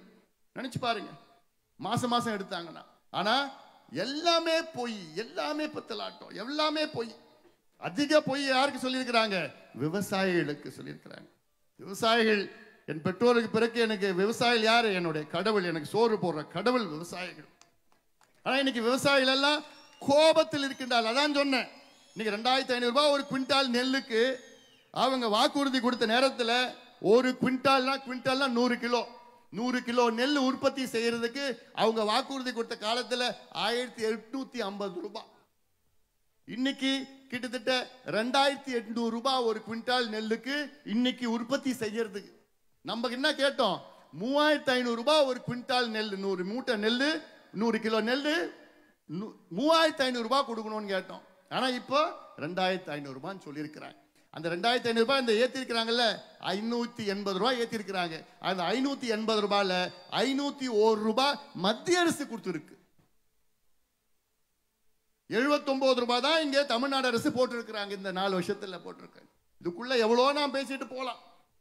இன்னைக்கு விவசாயிகளுக்கு துரோகம் செய்து கொண்டிருக்கின்ற திமுகவை ஒரு விவசாயி கூட ஓட்டு போடக்கூடாது. விவசாய பெருமக்களே, தமிழ்நாட்டில் வாழ்கின்ற விவசாய பெருமக்களே, உங்க காலை பிடிச்சு நான் கேட்கிறேன், அத்துணை விவசாயிகளும் திமுகவை புறக்கணியுங்கள், திமுகவுக்கு வாக்களிக்காதீர்கள், தயவு செய்து வாக்களிக்காதீர்கள். இன்னைக்கு விவசாயிகளுடைய துரோகி திமுக, விவசாயிகளை பத்தி எந்த அக்கறையும் இல்லாத திமுக, விவசாயிகளுடைய விளைச்சலுக்கு மதிப்பு கொடுக்காத திமுக ஆட்சியை விரட்டி அடிப்போம். விவசாயிகள் எல்லாத்துக்கும் மேல பெண்கள், நீங்க முடிவு பண்ணணும். பெண்கள் நீங்க முடிவு பண்ணிட்டா போதும். ஆனா நீங்க முடிவு பண்ணுமா? பெண்கள் தேர்தல் வந்துடுச்சு, நம்ம இந்த ஒரு உள்ளூர் அமைச்சர்லாம் மூட்டை எடுத்துட்டு வந்துடுவார். எலெக்ஷன் நேரத்தில் மூட்டையா எடுத்துட்டு வந்து இந்தா வச்சுக்கோ. ஏமாறாதீங்க. ஒன்னே ஒண்ணு நீங்க ஞாபகம் வச்சுக்கணும். உங்க பிள்ளைக பேர பிள்ளைகளை அவங்கள வச்சு நீங்க ஞாபகம், ஓட்டு பூத்துக்கு போ, எலெக்ஷன்ல ஓட்டு இருக்குல்ல, அவ பூத்துக்கு முன்னாடி உங்களுக்கு ஞாபகம், ஐயோ திமுக காரன் மறுபடியும் வந்தா என் பிள்ளையோடைய வாழ்க்கை, என் பேர பிள்ளையோடைய வாழ்க்கை. ஏன்னா இந்த சாதாரணமா இல்லம்மா, சாதாரண பிரச்சனை இல்லாமா, வேற எந்த பிரச்சனை இருந்தாலும் அவங்கள மீட்டெடுத்துடலாம். ஆனா இன்னைக்கு மதுவுல எவ்வளவு அடிமையாயினாடும், கஞ்சா போதை அதை விட மோசம். குடிச்சிட்டு வந்தானா தெரிஞ்சு போயிடும் உங்களுக்கு, நாத்து அடிக்கும் குடிச்சிட்டு வந்திருக்கான்னு. ஆனா போதை மாத்திரை, போதை பவுடர், போதை ஊசி போட்டானா, போதை சாப்பிட்டானா தெரியாது, உங்களுக்கு தெரியாது. ஏதோ வருவான், வீட்டுக்கு வருவான், சாப்பிடுவான், படுப்பான், தூங்குவான், போவான். உங்களுக்கு தெரியறதுக்கு 1 வருஷம் ஆயிடும். 1 வருஷத்துக்கு அப்புறம் அவனை மீட்டெடுக்க முடியாது. அவ்வளவுதான், வாழ்க்கையை முடிஞ்சு போச்சு. தெருவா வித்துட்டு இருக்காங்கம்மா. யார் விற்கிறா? இதுவும் திமுக காரங்க தான் விற்கிறாங்க. இதுக்கு பல உதாரணங்கள் இருக்கு. ஜாஃபர் சாதிக்னு ஒருத்தனை பிடிச்சானுங்க, டெல்லி போலீஸ் பிடிச்சாங்க. அவனை பிடிச்சி விசாரணை பண்ணா அவன் 3000 கோடி ரூபாய்க்கு தமிழ்நாட்டில் போதை மாத்திரை, போதை பொருட்கள் வித்திருக்கிறான். எவ்வளோ? 3000 கோடி ரூபாய். அவன் யாருன்னு கண்டுபிடிச்சாங்க. பார்த்தா அவன் திமுகவுடைய உறுப்பினர் மட்டும் இல்லை, திமுகவுடைய உயர்நிலை நிர்வாகி. ஜாஃபர் சாதிக் திமுகவுடைய அயலக செயலாளர், இன்டர்நேஷனல் செக்ரட்டரி, அவர் அயலக செயலாளர். அவன் 3000 கோடி ரூபாய்க்கு தமிழ்நாட்டில் உள்ள உங்கள் பிள்ளைகளுக்கும் உங்கள் பேர பிள்ளைகளுக்கும் போதை மாத்திரை வித்திருக்கிறான். அவன் திமுக காரன். இவனை பிடிக்க மாட்டாங்க போலீஸ்ல, ஏன்னா பிடிச்சாங்கன்னா அவங்க வேலை போயிடும். எவ்வளோ மோசம், எவ்வளோ கொடூரம். அதனால்தான் நான் மீண்டும் சொல்றேன், தப்பி தவறி நீங்க மீண்டும் திமுக ஓட்டு போடாதீங்க. இந்த தேர்தல் இன்னைக்கு நீங்க முடிவு செய்யறது, தேர்தலுக்கு இன்னும் 6 மாசம் இருக்கு. ஆனா இன்னைக்கு நீங்க என்ன முடிவு செய்யணும்? வருகின்ற தேர்தலில் யார் வர வேண்டும் என்பதை விட யார் வரக்கூடாது என்ற எண்ணத்தை உங்க மனசுல ஆழமா பதிச்சுக்கணும். யார் வரக்கூடாது? திமுக வரக்கூடாது. நம்ம புரியுதா? திமுக வரக்கூடாது. யார் வரணும்னு முடிவு பண்ணிக்கலாம். ஆனா ஒண்ணு, திமுக வரக்கூடாது. இந்த முடிவை நீங்கள் இன்னைக்கு, ஏன்னா நான் இவ்வளோ காரணம் நான் சொல்லிட்டு இருக்கிறேன். நான் விட்டா இன்னும் 1 மணி நேரம் நான் பேசுவேன். எவ்வளோ செய்திகள் சொல்லலாம். திமுக உங்களுக்கு, தமிழ்நாடு மக்களுக்கு செய்த துரோகங்கள், நம்பிக்கை துரோகங்கள் எல்லாம் அவ்வளோ செஞ்சிருக்கிறாங்க. அதுவும் குறிப்பா இந்த தொகுதி, செஞ்சி தொகுதி நல்ல தொகுதி, எந்த முன்னேற்றம் இல்லை. இப்போ திட்டம் ஏதாவது, அதனால என்னால மன்னிக்க முடியாது. இருக்கிற அமைச்சர்கிட்ட போய் அங்கே போய் அவங்க முதலமைச்சர்கிட்ட போய் ஒரு 400-500 கோடி நந்தன் கால்வாய்க்கு கொடுத்து, அந்த நந்தன் கால்வாய் என்ன, அது வாய்க்கால் சிமெண்ட், நல்ல சிமெண்ட் வாய்க்கால் போடணும், கால்வாய் போடணும், தடுப்பணையை கொஞ்சம் உயர்த்தணும், தென்பனையிலேருந்து தண்ணி எந்த திருப்பி விடணும், திருப்பி விட்டா திட்டம், சாதாரணமா திட்டம் அது. இதெல்லாம் செய்ய துப்பில்லாத ஒரு ஆட்சி, துப்பில்லாத இங்க இருக்கின்ற அமைச்சர்களும் சரி, திமுக ஆட்சியும் சரி, இதை அகற்றுகின்ற காலம் நேரம் வந்துவிட்டது. அதற்கு நீங்கள் தயாராக இருங்கள். இப்ப சொல்றேன்டா வாடா, நீ கேட்ட கேள்வி.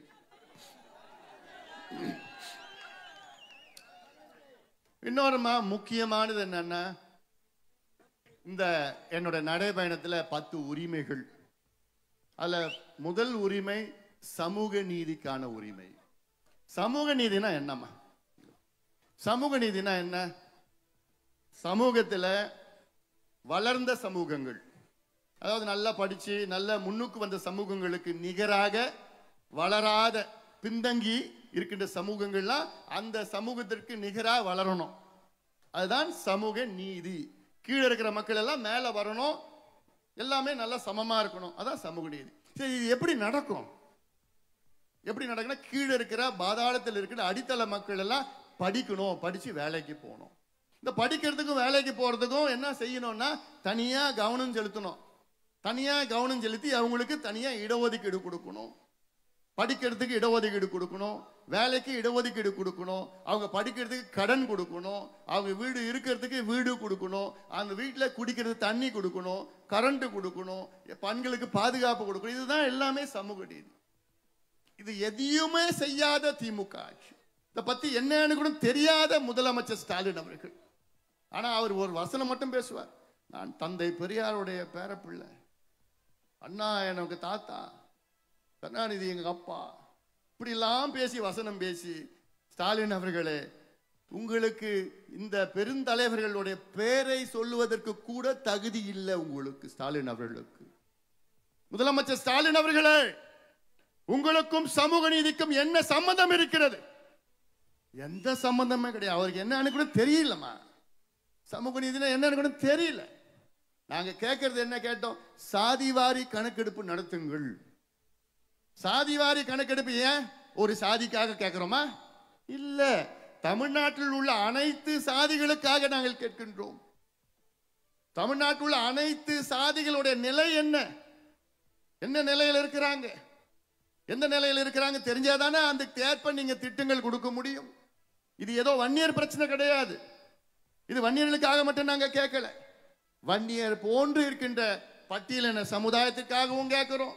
சலவை தொழிலாளர்கள், முடி திருத்துகின்றவர்கள், மலை குறவர்கள். இன்னைக்கு காலையில போன அந்த ஊருக்கு போறப்போ பார்த்தா, இங்க பக்கத்துல போய்த்தா மலை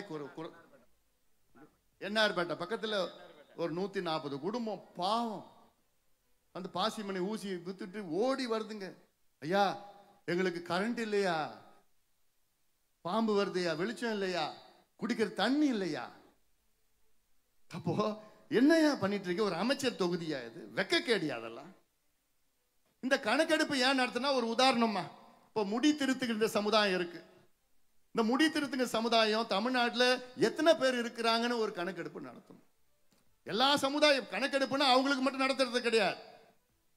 எல்லா சமுதாயம், எல்லா வீட்லயும் தமிழ்நாட்டில் 2 கோடி குடும்பங்கள் இருக்குன்னா 2 கோடி குடும்பத்துக்கும் ஒவ்வொரு வீட்டுக்கும் போய் ஒரு கணக்கெடுப்பு நடத்தி, இந்த வீட்டில் யார் இருக்கா, எத்தனை பேர் இருக்காங்க, என்ன சமுதாயம், அதுல என்ன பிரிவு, அதுல எத்தனை பேர் படிச்சிருக்கிறாங்க, அது வீடு குடிசை வீடா, கல்லு வீடா, ஓட்டு வீடா, வீட்டில் கரண்ட் இருக்கா, வீட்டில் குடிநீர் இருக்கா, எத்தனை ஸ்கொயர் ஃபீட் வீடு, வீட்டில் சைக்கிள் இருக்குதா, பைக் இருக்குதா, கார் இருக்கா, எத்தனை பட்டதாரிகள் இருக்கிறாங்க, எத்தனை பேர் அரசு வேலையில் இருக்கிறாங்க.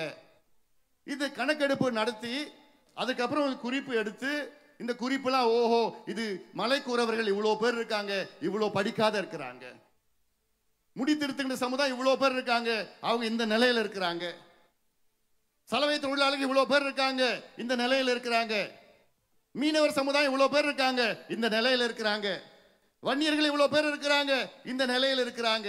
இப்படி தெரிஞ்சிடும், கணக்கு வந்துடும், டேட்டா வந்துடும்.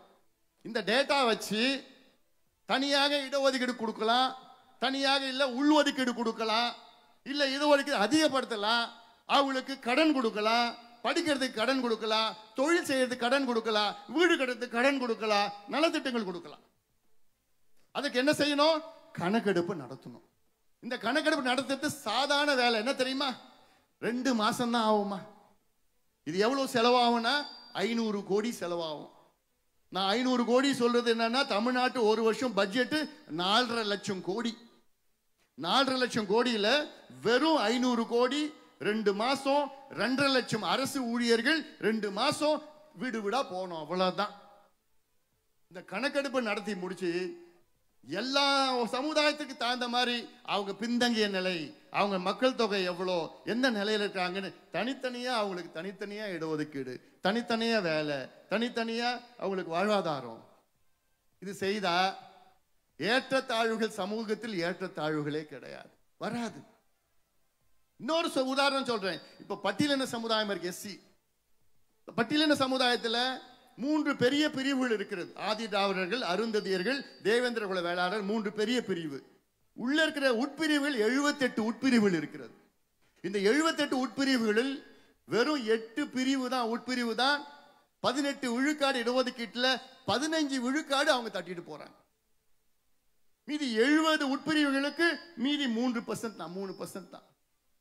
அப்போ இந்த கணக்கெடுப்பு நடத்தினா எவ்வளவு பேரு கிடைக்குது, எவ்வளவு பேருக்கு கிடைக்கல, எவ்வளவு பேர் சுத்தமா கிடைக்கல. அதே போல எம்பிசி 115 சமுதாயம் இருக்கு. எம்பிசியில இந்த 115 சமுதாயத்துல யார் யாருக்கு கிடைக்குது, யாருக்கு கிடைக்கல, யார் எல்லாத்தையும் எடுத்துட்டு போறான், யாருக்கு கிடைக்கல, சுத்தமா கிடைக்கல. இந்த கணக்கெடுப்பு நடத்தணும். இந்த கணக்கெடுப்பு நடத்தினா தமிழ்நாட்டில் வன்னியர்கள் 18 விழுக்காட்டுல இருந்து 20 விழுக்காடு கிளீனா தெரிஞ்சிடும். அவங்களுக்கு எவ்வளவு கொடுக்கணும்? குறைஞ்சது 15% கொடுக்கும். இதுக்கு கொடுக்க கூடாதுன்னு ஒரே காரணத்துக்காகத்தான் ஸ்டாலின் இன்னைக்கு தமிழ்நாட்டில் சாதிவாரி கணக்கெடுப்பு நடத்தல. ஒரே காரணம், வேற எந்த காரணமும் கிடையாது. கர்நாடகா பக்கத்து மாநிலம் கர்நாடகாவில் 10 வருஷத்துல 2 முறை எடுத்துட்டாங்க கணக்கெடுப்பு நடத்துறாங்க. 10 வருஷத்துல 2 முறை. பக்கத்து மாநிலம் ஆந்திராவில் எடுத்துட்டு இருக்கிறாங்க. அதுக்கு பக்கத்து மாநிலம் தெலுங்கானா எடுத்து முடிச்சிட்டாங்க. தெலுங்கானாவில் எடுத்து முடிச்சப்போ, தெலுங்கானா எடுக்கிறப்போ 75 கேள்விகள் கேட்டிருக்காங்க கணக்கெடுப்பு நடத்துவதற்கு. தெலுங்கானா 75 கேள்விகள்.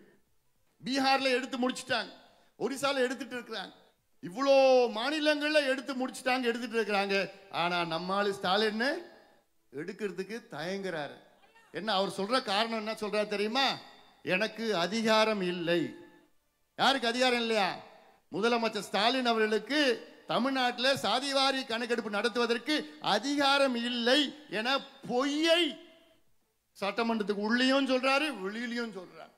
எவ்வளவு பெரிய ஒரு அப்பட்டமான பொய், எவ்வளவு பெரிய ஒரு துரோகம், எவ்வளவு பெரிய ஒரு நம்பிக்கை துரோகம். ஸ்டாலின் அவர்களே, எதை வைத்து உங்களுக்கு அதிகாரம் இல்லை என்று சொல்கிறீர்கள்? எந்த அதிகாரத்தில்? கர்நாடகாவிலே சித்தராமையா முதலமைச்சர் அவர் 2 முறை கணக்கெடுப்பு நடத்தி இருக்கின்றார். தெலுங்கானாவிலே ரேவந்த் ரெட்டி முதலமைச்சர் கணக்கெடுப்பு நடத்தி முடித்து விட்டார். ஆந்திராவிலே நடத்தி கொண்டிருக்கின்றார்கள். பீகாரில் நிதிஷ்குமார் முதலமைச்சர் அவர்கள் நடத்தி முடித்திருக்கின்றார். எந்த அதிகாரத்தை வைத்து அங்கு நடத்தினார்கள்? அதே அதிகாரம் உங்களுக்கும் இருக்கு. ஆனா உங்களுக்கு தைரியம் இல்லை, தைரியம் இல்லை. அதாவது அதிகாரம் இல்லை என்றாலும் எனக்கு அதிகாரம் இருக்கிறது என்று சொல்பவன் யாரு? வீரன். அதிகாரம் வைத்துக்கொண்டு எனக்கு அதிகாரம் இல்லை என்று சொல்பவன் யாரு? கோழை, கோழை, கோழை. முதலமைச்சர் ஸ்டாலின் அவர்கள் ஒரு கோழையா நான் பார்க்கிறேன். அதிகாரத்தை வச்சுக்கிட்டு இல்லைன்னு சொல்றவர்கள்லாம் யாரையா? கோழையா. எதுக்கியா நீங்க உனக்கு பண்ண முடியல? என்ன காரணம்? ஏன் தயங்குறீங்க? ஏன் பயப்படுறீங்க? ஏன்னா தம்பி உனக்கு 15% கொடுக்க முடியாது, அந்த ஒரே காரணத்துக்காக. வேற எந்த காரணமும் இல்லை. கணக்கெடுப்பு நடத்த உனக்கு கொடுத்துடணும். அதனால தான் நான் சொல்றேன், எவ்வளோ பெரிய ஒரு அநீதி, எவ்வளோ பெரிய சமூக நீதியினுடைய துரோகி திமுக, சமூக நீதியினுடைய துரோகி மு.க. ஸ்டாலின் முதலமைச்சர் அவர்களே. இனி திமுக காரங்க யாராவது எந்த மேடையிலாவது நாங்கள் சமூக நீதி எங்கள் உயிர் மூச்சினம் அப்படி சொல்லுங்க, பார்த்துங்க என்ன பண்ணணும். நானும் ஒரு விவாதம் கேட்டு பார்த்துட்டேன். ஒரு மேடையை போடுங்க, நான் வரேன், தனியா வரேன், யாரும் கூட மாட்டேன். சமூக நீதி பத்தி நம்ம பேசலாம். யாரு சமூக நீதி தான் என்னன்னு முதல்ல நம்ம பேசிக்கலாம். இது வரைக்கும் ஒன்றும் பதில் வரல. எப்படி பதில் வரும்? வராது. செஞ்சாதானே வராது.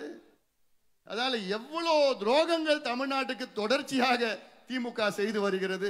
ஏமா இதெல்லாம் ஏதோ ஏதோ வந்தா பேசினான்லாம் நினைச்சுக்காத. ஒவ்வொரு பேச்சும் உங்களை தனிப்பட்ட முறையிலே பாதிக்கப்படும். நீங்க எல்லாமே நான் பேசுற செய்தி அத்துணை செய்தியும் நீங்க தனிப்பட்ட முறையிலே பாதித்திருக்கிறீர்கள். இன்னைக்கு பாதிப்பு இருக்கு, நாளைக்கு பாதிப்பு உன் பிள்ளைகளுக்கு பேர பிள்ளைகளுக்கு வரும். அதனால இதெல்லாம் நான் சொல்ற சாதாரண செய்தி கிடையாது. நம்ம மறுபடியும் தேர்தல் வந்துடுச்சு, இப்போ 10 ரூபா வருவாங்க, இப்படி வந்தது இப்படி வந்துக்குது. ஸ்டாலின் அழைக்கிறாரு. ஸ்டாலின் வந்து என்னது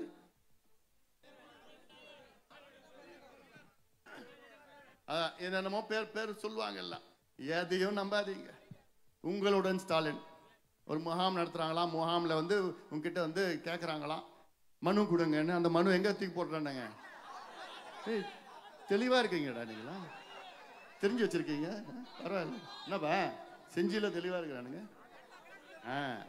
நீங்கள் மணிக்கணக்கில் நின்று மனு கொடுக்குறீங்கல்ல முகாம் நடத்துறதுல உங்களோட ஸ்டாலின். அது எங்கே போடுறாங்க தெரியுமா? அந்த மனுவை குப்பையில போடுறான், ஆற்றுல குப்பையில போடுறான். அதனால அது கொடுத்து பிரயோஜனம் கிடையாது. இந்த மனுவை எப்போ கொடுத்துருக்கணும்? 4.5 ஆண்டுகளுக்கு முன்பு அல்ல 4 ஆண்டுகளுக்கு முன்பு கொடுத்துருக்கணும். அன்னைக்கு கொடுத்து இன்னைக்கு சாகர நேரத்தில் சங்கரான்னு சொன்னானா. கடைசி இன்னொரு 4 மாசம் இருக்குது. 4 மாசத்துல இன்னைக்கு மனு கொடுத்து என்ன பண்ண போறான்? ஒன்றும் பண்ண போறது கிடையாது அவங்களால. அது இல்லாம உங்ககிட்ட 1000 ரூபாய் உரிமை தொகை. என்னத்த உரிமை? 1000 ரூபாய் உரிமை தொகையா? பெண்களுக்கு உரிமை இருக்குது, அவங்களுக்குலாம் எதுவும் கிடையாது. அதனால இதையெல்லாம் நீங்கள் ஞாபகம் வச்சுக்கிட்டு இந்த செய்திகள்லாம் நீங்க உள் வாங்கி மற்றவங்களுக்கெல்லாம் சொல்லுங்க. என் தம்பிகள் என் தங்கைகள் எல்லாம் சொல்லுங்க. எல்லாத்துக்கும் அதான் அதெல்லாம் சொல்லுங்க. எல்லாத்தையும் சொல்லி உங்க பிள்ளைகளுடைய வாழ்க்கை ஞாபகம் வச்சுக்குமா, பிள்ளை ஞாபகம் வச்சுக்கோங்க. இன்னொன்று பிரச்சனை இந்த பகுதியில் மட்டும் கிடையாது, தமிழ்நாடு முழுவதும் ஒரு பிரச்சனை இருக்கு. இது என்னன்னா வக்ஃப் போர்டு இடம்னு சொல்லிட்டு உங்களுடைய இடத்தை திடீர்னு இன்னைக்கு பார்த்தீங்கன்னா இது வந்து வக்ஃப் போர்டு இடம்னு உங்களை காலி பண்ண சொல்றாங்க. இது இங்க மட்டும் கிடையாது. தர்மபுரிக்கு போயிருந்தேன். அங்க தர்மபுரியில பார்த்தா கிட்டத்தட்ட 600 குடும்பம். அவங்க 120 ஆண்டுகளுக்கு பட்டா வச்சிருக்கிறாங்க. எல்லா டாக்குமெண்ட்டும் 120 ஆண்டுகளுக்கு வச்சிருக்கிறாங்க. 120 ஆண்டுகளுக்கு வச்சுக்கிட்டு திடீர்னு அது வந்து இது வக்ஃப் போர்டு இடம், நீங்க கிளம்புங்க, உங்களுக்கு நீங்க விற்க முடியாது வீட்டை, உங்களுக்கு பட்டா கொடுக்க முடியாது, பட்டா கேன்சல் பண்றோம். இப்படி தமிழ்நாடு முழுவதும் அங்கங்கே நடக்குது. வக்ஃப் போர்டுனா நிச்சயமா அது அவங்களுக்கு கொடுத்துட்டு போங்க, தப்பே கிடையாது. ஆனால் அது பேரை சொல்லிக்கிட்டு இது இவங்க இடம் காலி பண்றதெல்லாம் தயவு செய்து காலி பண்ணாதீங்க. அரசுக்கு என்னுடைய ஒரு வேண்டுகோள்.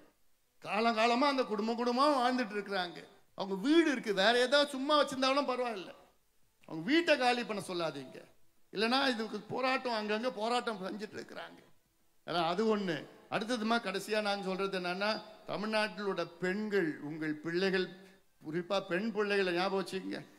ஏன்னா இன்னைக்கு தாய்மார்கள், தமிழ்நாட்டில் அத்துணை தாய்மார்களும் ஒரு பொண்ணு ஸ்கூலுக்கு போயிட்டு திரும்பி வர்றதுக்குள்ள உயிரே போயிட்டு, ஐயோ என் பொண்ணு பத்திரமா வருமா, காலேஜுக்கு போனாலும் பத்திரமா வந்துருமா, வேலைக்கு போனாலும் பத்திரமா வருமா, அந்த நிலை இன்னைக்கு தமிழ்நாட்டில் இருக்கு. ஏன் தெரியுமா பயப்படுறாங்க? இந்த மது போதையை குடிச்சுக்கிட்டு தெருவா அங்கங்கே தெரிஞ்சிட்டு இருக்கிறானுங்க. படுவாங்க வரப்போ பெண்களை கிண்டல் பண்ணுறது, கையை பிடிச்சிருக்கிறது, கூட்டிகிட்டு போகிறது, குளித்துன்னு போகிறது, பாலியல் வன்கொடுமைகள். 4 வயசு 8 வயசு குழந்தை அதை கூட்டிகிட்டு போய் ஒருத்தன் கெட்டு போயிட்டான். அவனை பிடிச்சானுங்க. எப்படி பிடிச்சானா, நம்ம போராட்டம் செஞ்சது பிறகு 3 வாரத்தில் பிடிச்சானுங்க. பிடிச்ச உடனே அவன் அசாம்காரன், ஆந்திராவில் பிடிச்சானுங்க. பிடிச்சி என்ன சொல்கிறான்னா, திங்கக்கிழமையிலேருந்து வியாழக்கிழமை வரைக்கும் நான் ஆந்திராவில் வேலை செய்கிறேன், வெள்ளி சனி ஞாயிறு 3 நாள் தமிழ்நாடுக்கு வந்துடுவேன். ஆந்திரா பார்டர் தான் அங்கே. ஆந்திரா வந்து அங்கே அவன் சூலூர்பேட்டையிலேருந்து ஆந்திரா தமிழ்நாடு வந்து ஒரு 20 கிலோமீட்டர் அவ்வளோதான். வெள்ளி சனி ஞாயிறுனா 3 நாள் தமிழ்நாடு வந்துடுவானா. ஏன் வந்துடுவானா, தமிழ்நாட்டில் சாராயம் கிடைக்குது, கஞ்சா கிடைக்குது, போதை மாத்திரை கிடைக்குது, போதை பவுடர் கிடைக்குது. ஞாயிற்றுக்கிழமை சாயங்காலம் மறுபடியும் ஆந்திராவுக்கு போயிடுவேன். எவ்வளோ மோசம் இல்லை அது? ஒரு ஆட்சியா, துப்பு கட்ட ஆட்சியா அதெல்லாம். அந்த காலத்தில் இங்கேருந்து ஆந்திராவை போய் குடிப்பான், பாண்டிச்சேரியில் போய் குடிப்பான். இப்போ அங்கேருந்து இங்கே வந்து வரான். என்னன்னா இங்கே குடிக்கிறது மட்டும் இல்லை, போதை மாத்திரை, போதை ஊசி, போதை பவுடர் சரளமாக கிடைக்குது. யாரு காரணம்? முதலமைச்சர் ஸ்டாலின் தான் எல்லாத்துக்கும் காரணம். இதனால தான் இந்த 4 வயசு குழந்தை விட்டு வைக்க மாட்டான், 80 வயசு பாட்டியும் விட்டு வைக்க மாட்டான். திருவண்ணாமலை மாவட்டத்தில் ஒருத்தன் கஞ்சா அடிச்சுட்டு அவன் வீட்டில் இருக்கிற 5 குழந்தைகளையும் கொலை பண்ணி அவன் பொண்டாட்டியை கொலை பண்ணி அவனும் தற்கொலை பண்ணிக்கிட்டான். எதுல? போதை. இதுதான் தமிழ்நாட்டினுடைய லட்சணம், ஸ்டாலின் அவருடைய லட்சணம், திமுகவுடைய லட்சணம். திமுகவை நாம் வீட்டுக்கு அனுப்ப வேண்டும், தமிழ்நாட்டை மீட்டெடுக்க வேண்டும். திராவிடத்தை நாம் வீட்டுக்கு அனுப்புகின்ற திராவிட ஆட்சிக்கு நாம் விடை கொடுப்போம், தமிழ்நாட்டை மீட்டெடுப்போம். திராவிட ஆட்சிக்கு திமுகவுக்கு நாம் விடை கொடுப்போம், தமிழ்நாட்டை மீட்டெடுப்போம். இது என் தம்பிகள் தங்கைகள் முடிவு செஞ்சா முடிஞ்சு போச்சு. முடிவு பண்ணிட்டீங்களா நீங்க? இதுதான் என்னுடைய நோக்கம். இந்த நடைபயணத்துடைய நோக்கமே தமிழ்நாட்டை மீட்டெடுக்க வேண்டும். இந்த கொடுங்கோல் ஆட்சி, மக்கள் விரோத ஆட்சி, விவசாயிகள் விரோத ஆட்சி, பெண்களுக்கு எதிரான ஆட்சி, சாராய ஆட்சி, கஞ்சா ஆட்சி, ஊழல் ஆட்சி, திமுக ஆட்சியை வீட்டுக்கு அனுப்புவோம், வீட்டுக்கு அனுப்புவோம், வீட்டுக்கு அனுப்புவோம். தமிழ்நாட்டை மீட்டெடுப்போம், நம் உரிமைகளை மீட்டெடுப்போம், மீட்டெடுப்போம். நன்றி. நன்றி உரை நகர செயலாளர் சின்னத்தம்பி.